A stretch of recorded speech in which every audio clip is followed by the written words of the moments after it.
El vasto e implacable Océano Pacífico, en la Segunda Guerra Mundial, fue menos un teatro de guerra y más una arena brutal e interminable.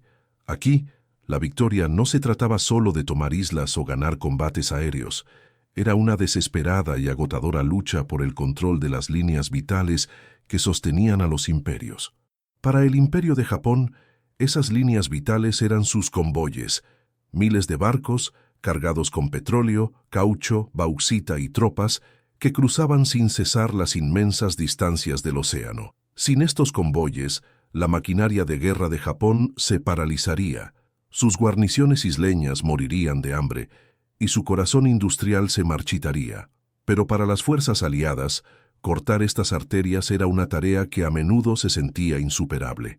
Cada milla de océano era un campo de batalla, cada barco un premio o una potencial tumba. Las apuestas no podían ser mayores. El futuro del Pacífico pendía del flujo y reflujo de estas vitales líneas de suministro marítimas. Sin embargo, a medida que la guerra se prolongaba, una frustración carcomía el alto mando aliado. El enemigo, si bien sufría grandes pérdidas, parecía adaptarse con una velocidad escalofriante, haciendo de cada interdicción exitosa una victoria costosa y difícil de conseguir. Las tácticas tradicionales, antes potentes, estaban perdiendo su eficacia contra una defensa japonesa cada vez más fortificada y vigilante. La urgente demanda de soluciones innovadoras resonaba en cada centro de mando, una súplica desesperada por una forma de romper el estancamiento. El Imperio de Japón, que se extendía a lo largo de miles de millas a través del Pacífico, era una bestia hambrienta que exigía constantemente recursos para alimentar su expansión y mantener su formidable ejército. Desde los campos petroleros de Borneo hasta las plantaciones de caucho de Malasia, desde las minas de mineral de hierro de Filipinas hasta los depósitos de bauxita de las Indias Orientales neerlandesas, las materias primas fluían sin cesar hacia el corazón industrial de Japón. Estos recursos se transportaban casi exclusivamente por mar, lo que hacía que el sistema de convoyes no solo fuera importante, sino absolutamente crítico para su supervivencia. Sin estos barcos, el esfuerzo bélico de Japón colapsaría en cuestión de meses. Sus fábricas en silencio, sus aviones en tierra, su flota inmóvil. Para proteger esta indispensable línea vital marítima, los japoneses desarrollaron sistemas de convoyes cada vez más sofisticados. Los barcos mercantes, a menudo docenas, navegaban en formaciones cerradas, escoltados por una formidable variedad de destructores, fragatas y a veces incluso cruceros. Estas escoltas estaban repletas de cañones antiaéreos, cargas de profundidad y torpedos, listas para desatar el infierno sobre cualquier atacante aliado. Las rutas en sí mismas se elegían cuidadosamente, a menudo pegadas a las costas o atravesando aguas traicioneras donde a los submarinos aliados les resultaba difícil operar. Para los aliados, los enfoques convencionales para interrumpir estos convoyes estaban bien establecidos, pero se estaban volviendo menos efectivos. Las patrullas de submarinos, los cazadores silenciosos de las profundidades, eran eficaces, pero enfrentaban desafíos crecientes. Las tácticas de guerra antisubmarina, ASEU japonesas, mejoraron drásticamente, con mejores sonares, tripulaciones más hábiles y un número creciente de buques de escolta. Un solo submarino podía pasar semanas patrullando, solo para encontrarse con un convoy fuertemente defendido que resultaba imposible de penetrar sin arriesgar la nave y su tripulación. La tasa de desgaste de los submarinistas aliados era trágicamente alta, un testimonio de los peligros que enfrentaban. Los ataques aéreos también tenían sus limitaciones. Si bien los bombarderos y los aviones torpederos podían infligir daños devastadores, requerían inteligencia precisa, clima favorable, y a menudo se encontraban con una feroz oposición de las patrullas aéreas japonesas y el fuego antiaéreo de los barcos. Muchas misiones eran de largo alcance, llevando al límite la resistencia de las aeronaves y exponiendo a las tripulaciones a periodos prolongados sobre territorio hostil. Incluso cuando un ataque tenía éxito, a menudo significaba sacrificar valiosos aviones y personal altamente capacitado, a veces por solo unos pocos transportes hundidos. La cruda realidad comenzó a imponerse. Las tácticas convencionales estaban desangrando a los aliados por ganancias ínfimas. Creció la percepción de que ciertas rutas de convoyes, particularmente aquellas en lo profundo de las aguas controladas por Japón o en áreas fuertemente patrulladas, eran virtualmente impenetrables. La doctrina militar, forjada en el crisol de enfrentamientos navales anteriores, enfatizaba las operaciones a gran escala, creyendo que solo una fuerza abrumadora podía impactar significativamente estos objetivos bien protegidos. La idea de embarcaciones pequeñas, rápidas y relativamente vulnerables, haciendo una mella decisiva en tal sistema, parecía para muchos una fantasía pura. Era un problema que desafiaba las soluciones tradicionales, dejando a muchos comandantes preguntándose si había alguna manera de cortar verdaderamente la línea vital marítima de Japón, sin comprometer una flota que simplemente no podían permitirse el lujo de sacrificar. Este era el panorama de desesperación y frustración en el que pronto nacería una idea audaz, casi temeraria. En este atolladero de pensamiento convencional y pérdidas crecientes, apareció el teniente comandante Arthur Davis. Davis no era el producto del molde típico de la Academia de Annapolis. Era un oficial subalterno, de mente aguda y ferozmente independiente, cuya inteligencia se rebelaba contra las rígidas doctrinas que gobernaban la guerra naval. Algunos lo consideraban excéntrico, un inconformista que pasaba más tiempo estudiando oscuras teorías tácticas que socializando con los superiores. Pero bajo esa actitud ligeramente distante, se escondía un agudo intelecto estratégico y una fe inquebrantable en que el verdadero camino hacia la victoria a menudo se encontraba en las direcciones más inesperadas. Y Davis tenía una idea, una tan audaz, tan completamente descabellada que amenazaba con destrozar toda noción preconcebida de combate naval. Su propuesta no se trataba de cañones más grandes o blindajes más pesados, se trataba de velocidad, sigilo y caos. Davis imaginó desplegar la humilde lancha PT, patrullera torpedera, la flota Mosquito de la Armada de los EE.U., no en su papel tradicional como defensores costeros o atacantes de golpear y huir contra objetivos aislados. No, Davis quería soltarlas en lo profundo de las aguas controladas por Japón, directamente en el corazón de sus convoyes más protegidos. Su plan no era hundir sistemáticamente todos los barcos, una tarea para la que las lanchas PT no estaban bien equipadas, sino destrozar la cohesión del convoy, irrumpir en su formación al amparo de la noche, con torpedos encendidos y ametralladoras escupiendo fuego, creando un pandemonio tan absoluto que las escoltas japonesas se verían abrumadas, confundidas e incapaces de proteger sus cargas. El objetivo era la disrupción, dispersar a los barcos mercantes a los cuatro vientos, dejándolos vulnerables a ataques posteriores o simplemente perdidos en el vasto e implacable océano. Era una estrategia menos sobre fuerza bruta y más sobre guerra psicológica y caos calculado. Cuando Davis finalmente presentó su plan a un panel de almirantes y capitanes de alto rango, el aire en la sala de guerra estaba cargado de expectación y rápidamente de incredulidad. Estaba de pie ante una sala llena de rostros severos, hombres cuyas carreras se construyeron sobre acorazados y portaaviones, sobre las grandes estrategias del poder naval. Davis, con sus cartas y diagramas, habló de pequeñas embarcaciones de madera, apenas más grandes que yates, que se movían rápidamente entre destructores. Describió un asalto coordinado, no una carga frontal, sino un ataque en enjambre y confuso, diseñado para explotar el gran tamaño y la rigidez de las formaciones japonesas. Habló de caos, de romper la voluntad de resistencia del enemigo a través de un terror puro e inesperado. Las reacciones fueron inmediatas y despectivas. Un almirante, con el pecho adornado con condecoraciones, se burló. ¿Propone enviar botes de pesca glorificados contra destructores armados hasta los dientes? Teniente comandante, esto no es una fantasía de Hollywood. Esto es la guerra. Otro capitán se inclinó, una mueca sardónica dibujada en sus labios. Davis, ¿está sugiriendo que sacrifiquemos valiosas tripulaciones y barcos en un paseo suicida? Estas son nuestras lanchas PT, no juguetes desechables. Están destinadas al hostigamiento, no acortar la garganta de un convoy totalmente escoltado. La sala zumbó con un ridículo apenas disimulado. La idea de enviar una flota mosquito a atacar un convoy japonés, erizado de escoltas y cañones antiaéreos, no solo era poco convencional, se consideraba un insulto al sentido común militar, un desperdicio de recursos preciosos y hombres valientes. El consenso era claro: locura en las olas. Davis, sin embargo, no se dejó intimidar fácilmente.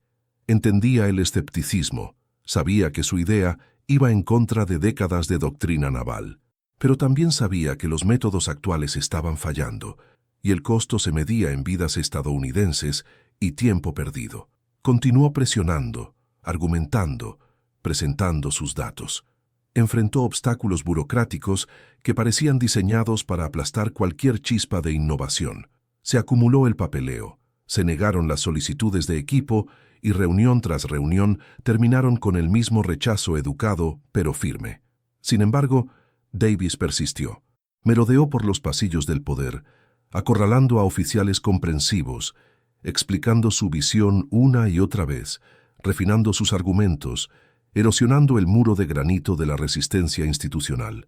Asegurar incluso una oportunidad a regañadientes fue una batalla cuesta arriba que puso a prueba la determinación de Davis hasta sus límites absolutos. Los recursos eran escasos, asignados a estrategias probadas. Luchó por cada lancha PT, cada torpedo, cada galón de combustible. Convencer a los superiores de desviar cualquier activo a una operación tan marginal fue una lucha constante, pero aún más difícil fue la tarea de preparar a sus tripulaciones. Eran hombres jóvenes, valientes y entusiastas, pero acostumbrados a escaramuzas convencionales. Davis exigió más. Los sometió a un entrenamiento intenso y poco convencional, a menudo bajo el manto de la oscuridad, simulando formaciones complejas de convoyes y maniobras a alta velocidad bajo silencio de radio absoluto. Practicaron carreras de torpedos coordinadas, barridos de ametralladora y tácticas evasivas, hasta que cada hombre conoció su papel instintivamente, hasta que los barcos se movieron como una entidad fluida y letal. La presión psicológica sobre Davis y sus hombres era inmensa. No solo tenían que prepararse para enfrentar a un enemigo formidable, sino que también cargaban con el peso silencioso del escepticismo de su propio mando. Cada simulacro, cada maniobra, cada reunión nocturna era un intento desesperado por demostrar que su locura tenía un método. Finalmente, después de meses de defensa implacable, se concedió una aprobación a regañadientes. No un respaldo a gran escala, sino un despliegue experimental limitado, una misión de última oportunidad. Fue una concesión nacida más de la desesperación que de la convicción, una voluntad de intentar cualquier cosa, incluso algo considerado suicida, si ofrecía la más mínima esperanza de romper el estancamiento. Las apuestas no podían haber sido mayores. El fracaso no solo significaría la pérdida de hombres y barcos, sino que desacreditaría para siempre el enfoque radical de Davis. El éxito, sin embargo, podría reescribir las reglas del combate naval. El escenario estaba preparado para una confrontación diferente a cualquiera que el Pacífico hubiera visto hasta ahora. Una apuesta contra probabilidades abrumadoras, donde la visión audaz de un hombre y su flota mosquito enfrentarían el poder de un imperio. Al amparo de una noche sin luna en el Pacífico, una pequeña flotilla de lanchas PT, apenas visibles contra la negrura, surcaba el agua. Cada embarcación era un diminuto punto de desafío, que llevaba no solo torpedos y ametralladoras, sino también el peso de una apuesta desesperada y las esperanzas de un mando escéptico. El teniente comandante Davis, con el rostro sombrío, escudriñaba el horizonte desde el barco líder. El rocío salado era un compañero constante. Se mantuvo el silencio de radio absoluto. Una quietud sofocante rota solo por el rítmico retumbar de los motores y los ansiosos latidos de los corazones. Cada hombre a bordo sabía las inmensas probabilidades que tenían en contra. Se dirigían a un nido de avispas, en lo profundo del territorio enemigo, contra un convoy que se creía inexpugnable. El aire estaba cargado de una tensión que vibraba como un alambre tenso, un testimonio silencioso de la magnitud de su misión. Las horas pasaron lentamente. cada minuto estirándose hasta la eternidad. Las tripulaciones, jóvenes y endurecidas por incontables simulacros, se aferraron a sus puestos, con los ojos forzados en el vacío. Entonces, una leve mancha en el horizonte, apenas perceptible contra el tono más profundo de la noche, confirmó su objetivo: el convoy japonés. Una formidable armada de barcos mercantes cargados con material de guerra vital, flanqueados por destructores y fragatas, moviéndose con la lenta y deliberada confianza de una bestia sin desafíos. El plan de Davis, una vez ridiculizado como locura, se estaba desarrollando ahora en la escalofriante realidad del océano abierto. Las lanchas PT, pequeñas, rápidas y ágiles, comenzaron su acercamiento cuidadosamente coreografiado, dividiéndose en vectores de ataque preasignados, cada miembro de la tripulación muy consciente de su papel en este audaz ballet de destrucción. El elemento sorpresa era su arma más potente. Las escoltas japonesas, entrenadas para detectar grandes submarinos aliados y formaciones de bombarderos entrantes, simplemente no estaban equipadas para anticipar o contrarrestar un enjambre de atacantes pequeños y de alta velocidad que aparecían de la nada. Su radar, diseñado para contactos más grandes, era ciego a los cascos de madera de las lanchas PT que rozaban la superficie. Su sonar, que escuchaba a los submarinos, no escuchaba nada más que la vasta inmensidad del océano. La oscuridad, que generalmente ofrecía protección, se convirtió en un sudario de vulnerabilidad para el desprevenido convoy. La estrategia de Davis no se trataba solo de atacar, se trataba de explotar un punto ciego fundamental en la doctrina defensiva del enemigo. Luego, con un rugido repentino y ensordecedor, las primeras lanchas PT irrumpieron en la formación del convoy. Fue una explosión caótica de sonido y luz. Los torpedos, con sus estelas brillando levemente, se dirigieron hacia los barcos mercantes desprevenidos.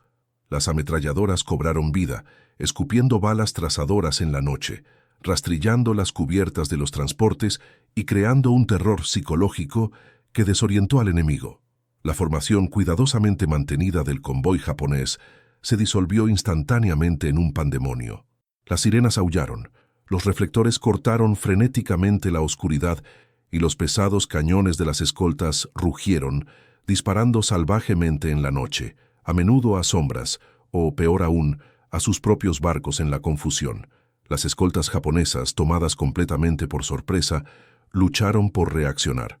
Sus destructores, diseñados para enfrentamientos en mar abierto contra objetivos más grandes, se encontraron completamente superados por la maniobrabilidad de las ágiles lanchas PT.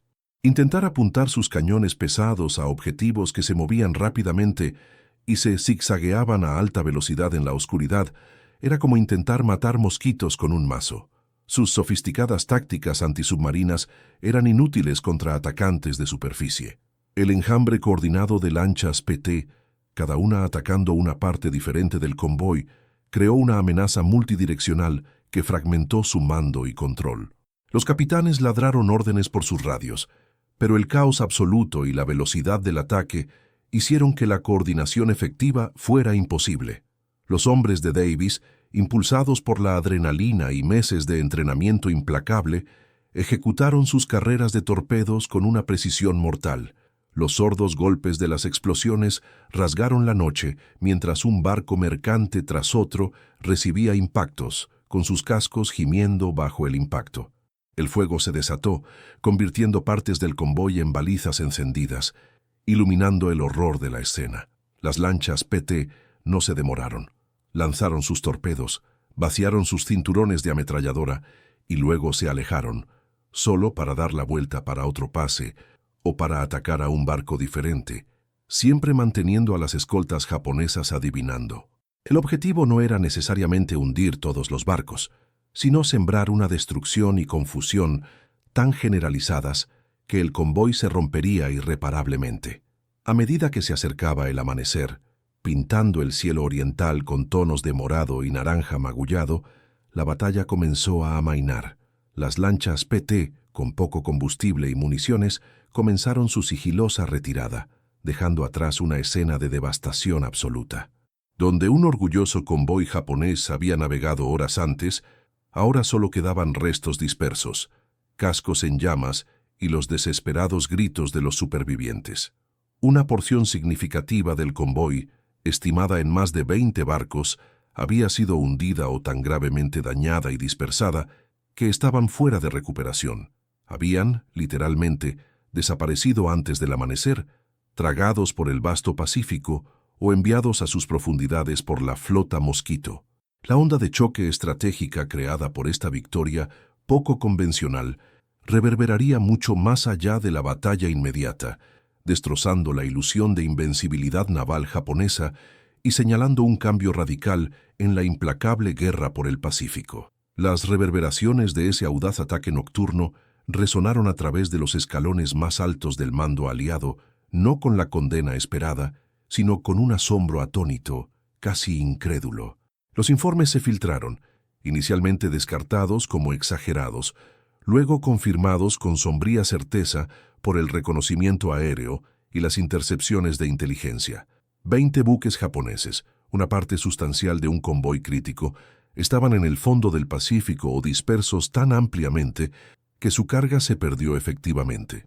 La flota Mosquito, como se la había llamado despectivamente, había logrado lo que los submarinos y los bombarderos habían luchado por lograr durante meses contra un objetivo tan fuertemente defendido. Este impactante éxito forzó una reevaluación radical e incómoda de las tácticas navales. Los almirantes de la vieja escuela, que se habían burlado de la locura de Davis, ahora se encontraban estudiando sus planes de batalla, su escepticismo reemplazado por un respeto a regañadientes y para algunos admiración absoluta. La doctrina prevaleciente, que favorecía a los barcos grandes y potentes y los enfrentamientos convencionales, había sido profundamente desafiada por un puñado de pequeñas embarcaciones de madera. Fue una dura lección. A veces, el arma más efectiva no es la más grande, sino la más inesperada. La pura audacia del ataque, la ejecución precisa al amparo de la oscuridad y el caos resultante habían explotado un punto ciego fundamental en la defensa naval japonesa. Estaban preparados para grandes batallas, no para un enjambre de avispones. El impulso moral para las fuerzas aliadas fue palpable, extendiéndose como un reguero de pólvora por todo el teatro del Pacífico. Marineros, aviadores y soldados, cansados de la implacable rutina de saltar de isla en isla y las batallas de convoyes, de repente tenían un nuevo héroe y una nueva esperanza. Las tripulaciones de las lanchas PT de Davis, antes vistas como temerarios imprudentes, ahora eran aclamadas como pioneras. Su éxito demostró que incluso contra un enemigo aparentemente invencible, el ingenio y el coraje podían cambiar el rumbo. Fue una historia que resonó profundamente con el espíritu estadounidense, un triunfo del desvalido, de pensar fuera de la caja cuando la sabiduría convencional fallaba. La imagen de esos pequeños barcos, apenas más grandes que yates, sumergiéndose en el corazón de un convoy fuertemente armado y saliendo victoriosos, se convirtió en un poderoso símbolo de desafío. Esto no fue solo una victoria puntual, fue un plan de acción. Los métodos de Davis, inicialmente ridiculizados, ahora se estudiaban con intenso interés. Los estrategas navales analizaron meticulosamente cada detalle de la operación, los vectores de aproximación, el momento de las carreras de torpedos, el fuego coordinado de ametralladoras diseñado para crear la máxima confusión. Los ejercicios de entrenamiento se adaptaron rápidamente para incorporar estas nuevas tácticas de enjambre. Pronto, los escuadrones de lanchas PT en todo el Pacífico ya no se limitaban a la defensa costera o a ataques aislados. Se desplegaron en misiones similares de penetración profunda, apuntando a las líneas de suministro japonesas con renovada ferocidad y a menudo con resultados devastadores similares. Los japoneses, tomados por sorpresa por esta nueva amenaza, lucharon por adaptarse. Sus defensas de convoyes, antes consideradas inexpugnables, ahora tenían una vulnerabilidad flagrante que los aliados estaban explotando con creciente regularidad. La transformación del ridículo en admiración por el teniente comandante Davis fue rápida y absoluta. Ya no era el inconformista excéntrico, era un visionario. Siguieron medallas y condecoraciones, no solo para él, sino para cada hombre que había navegado en esa noche peligrosa. Su nombre, una vez susurrado en tonos escépticos, se convirtió en sinónimo de pensamiento innovador y acción decisiva. Se le pidió que diera conferencias en academias navales, que contribuyera a nuevos manuales tácticos y que asesorara sobre futuras operaciones antienvío. Sus ideas poco convencionales, que antes eran un impedimento para su carrera, ahora eran su mayor activo. Encarnaba el espíritu del ingenio estadounidense, la capacidad de encontrar una solución donde otros solo veían problemas insuperables. Después de la guerra, como muchos héroes que se habían enfrentado al crisol de la batalla y remodelado la historia, Arthur Davis se desvaneció en gran medida en una vida de relativo anonimato. El rugido de los motores de las lanchas PT y el destello de las explosiones de torpedos fueron reemplazados por los ritmos más tranquilos de la vida civil. Optó por no capitalizar su fama en tiempos de guerra, encontrando satisfacción en actividades más simples. Algunos dicen que regresó a una vida tranquila en un pequeño pueblo costero, quizás incluso dedicándose a la navegación, atraído para siempre por el mar, pero sin buscar nunca el protagonismo que había iluminado brevemente su audaz momento de brillantez. Otros sugieren que continuó sirviendo a la Armada en una capacidad más asesora, un estratega silencioso y poco convencional, cuyas ideas todavía eran buscadas en los pasillos del poder, aunque nunca reconocidas públicamente. Independientemente de su camino exacto, el impacto de su innovación en tiempos de guerra fue innegable, un testimonio de cómo la convicción de un individuo podía alterar fundamentalmente el curso de un conflicto global. El legado del ataque de las lanchas PT de Davis no fue solo sobre barcos hundidos.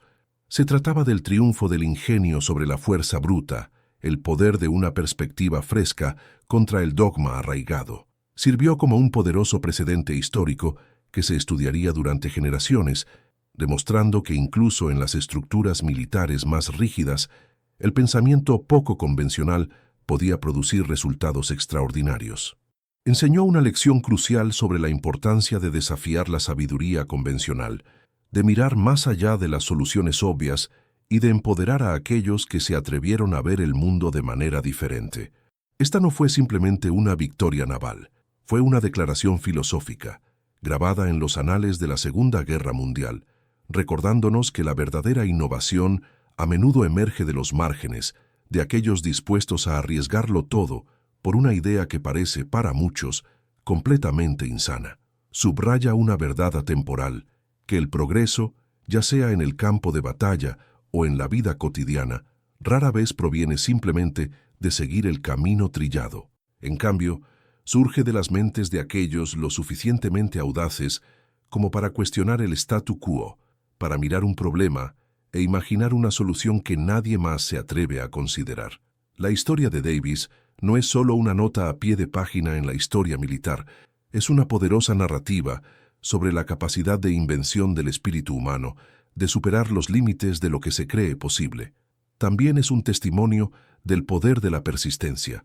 Imagine la pura fortaleza mental requerida para enfrentarse no solo a una flota enemiga, sino al escepticismo arraigado de sus propios superiores.